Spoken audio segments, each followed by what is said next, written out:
Welcome to today's Explainer. We are jumping right into a fascinating cinematic analysis of two completely different men who, for better or worse, profoundly shaped the world as we know it today.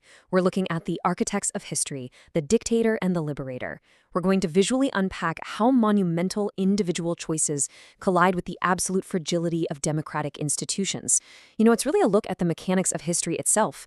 How do the specific environments people are born into and the massive societal fractures they have to navigate end up altering the fate of literally millions of people? Let's get into it. Before we hit the timelines, I really want you to think about this one central question. How exactly do societal crises forge such radically different leaders? It's a heavy concept for sure, but it is absolutely crucial for understanding our past. Think about it. Times of profound national collapse, extreme economic hardship, and widespread despair, these act as powerful incubators. The exact same historical pressures that can spark unimaginable tyranny and destruction can, in a totally different context, forge historic liberation and resilience. So we're going to trace two completely contrasting historical trajectories side by side to see exactly how that happens. Okay, let's dive into Chapter 1, The Descent into Dictatorship. Picture Germany right after World War I. You've got devastated European streets, damaged buildings casting these long, dark shadows, and a population of totally exhausted civilians and returning soldiers. The struggle was suffocating. The nation was crippled by massive economic inflation. To put that into perspective, at one point, people literally needed wheelbarrows full of cash just to buy a single loaf of bread. No joke. Throw in widespread unemployment, angry crowds flooding the streets for political demonstrations almost daily, and you've got this deep, agonizing public discontent.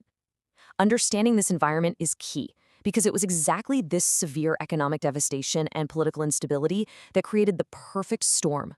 It was an environment totally ripe for extremist movements to swoop in and grab hold of a desperate, vulnerable public. Let's move along and see how this builds, because this descent into darkness definitely didn't happen overnight.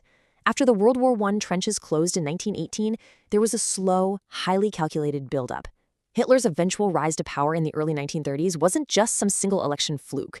It was a terrifyingly methodical exploitation of democratic failures. We're talking intense political maneuvering and a relentless barrage of propaganda. By the time he was actually appointed chancellor in January 1933, the parliamentary politics and democratic institutions that were supposed to protect the people, they were already critically weakened. And from there, the rapid dismantling of basic freedoms happened at just a blinding pace. So the crucial point is what ultimately took hold, a complete dictatorship. And we need to be very clear about what that means. This wasn't just a strict government. It was an extremist, authoritarian ideology that demanded absolute state control.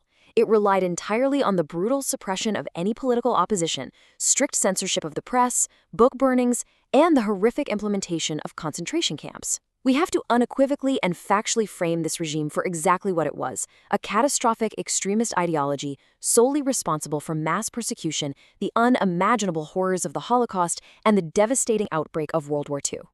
Actually, let's just pause here for a second. Look at this quote. History can be shaped by the choices people make and by the crises societies fail to overcome. History isn't just some unstoppable, invisible force. It is actively shaped by deliberate choices individuals make. But equally, it's shaped by the crises that societies simply fail to overcome. The failure of those democratic institutions in Europe changed the entire world forever. All right, let's shift gears to Chapter 2, Abraham Lincoln's Untold Story. We are stepping completely out of urban Europe now and into a modest, early 19th century American frontier cabin surrounded by deep forests and harsh winters. This is a totally different narrative. We're looking at a young boy born into extremely humble beginnings. And what is so incredibly compelling about Lincoln's early life is his methodical, self-educated development. The guy had less than a year of formal schooling his entire life. Step 1 was grueling physical labor on the remote frontier. Step 2 was this relentless drive to learn, reading worn-out books by flickering candlelight, scribbling handwritten notes on wooden tables. And that intense dedication, that led to Step 3. He stepped into the legal world of small Illinois frontier communities, riding on horseback from courthouse to courthouse, and slowly but surely built a formidable reputation as a speaker and a politician. And this brilliantly illustrates the growing sectional conflict of the time. As Lincoln's political star rose, he hit a massive turning point. The tensions of a bitterly divided nation were just boiling over. The 1858 Lincoln-Douglas debates weren't your standard, boring political arguments. These were fierce, open-air clashes in front of huge crowds regarding the deepest moral and political crisis of the age, the expansion of slavery and the very future of the United States. These intense outdoor debates elevated Lincoln onto the national stage, right? They really crystallized that growing conflict between the North and South and directly propelled him to his presidential victory in 1860, which, as we know, immediately triggered the Great Crisis of Secession. With secession came the American Civil War. 620,000. I really want that number to sink in. That isn't just a dry historical statistic. It represents the staggering, immense human toll of this conflict. Try to imagine the massive encampments, the overflowing field hospitals, exhausted soldiers on trains, the dense artillery smoke hanging over battlefields, and the countless civilian lives totally upended. It was a massive, bloody, devastating conflict. And the burden of navigating this unprecedented national trauma, that fell squarely on Lincoln's shoulders, right inside the White House. So amidst all that crushing pressure, Lincoln makes a defining choice. He issues the Emancipation Proclamation. Now, you've got to understand the specifics here. The document declared that enslaved people in areas actively under rebellion were to be forever free. But its immediate legal reach actually had some important limitations. It didn't just wave a magic wand and instantly free all enslaved people across the entire nation on day one. Even so, its historical significance was absolutely monumental. It fundamentally changed the moral purpose of the war, and it set an irreversible course toward the total abolition of slavery. In November 1863, following the devastating Battle of Gettysburg, Lincoln traveled out to a quiet Pennsylvania cemetery landscape. The atmosphere there was incredibly solemn, just deeply reflective. Standing there before mourning families and the fresh graves of fallen soldiers, he delivered the Gettysburg Address. In just a few short minutes, he managed to encapsulate the agonizing grief of a whole nation. He redefined the very purpose of the democratic experiment, reminding the world that government of the people, by the people, for the people, shall not perish from the earth. The final days of this era were just a whiplash of profound relief, followed by sudden, unthinkable tragedy. By early 1865, Confederate forces surrendered. You had exhausted soldiers finally returning home, and the streets of Washington were celebrating the end of a grueling war. But that relief? It was totally shattered on April 14, 1865, with the sudden confusion and tragic assassination of the president at a candlelit Ford's Theater. His life was abruptly cut short, but his legacy, which is entirely inseparable from emancipation, the monumental human cost of the war, and the preservation of the Union, that legacy would endure forever. Now, what's really interesting about this slide is the synthesis of these colliding narratives. We're bringing these two vastly different historical threads together right here at the end. By placing these arcs into a single framework, we can begin to see the broader mechanics of how history actually operates during its most volatile periods.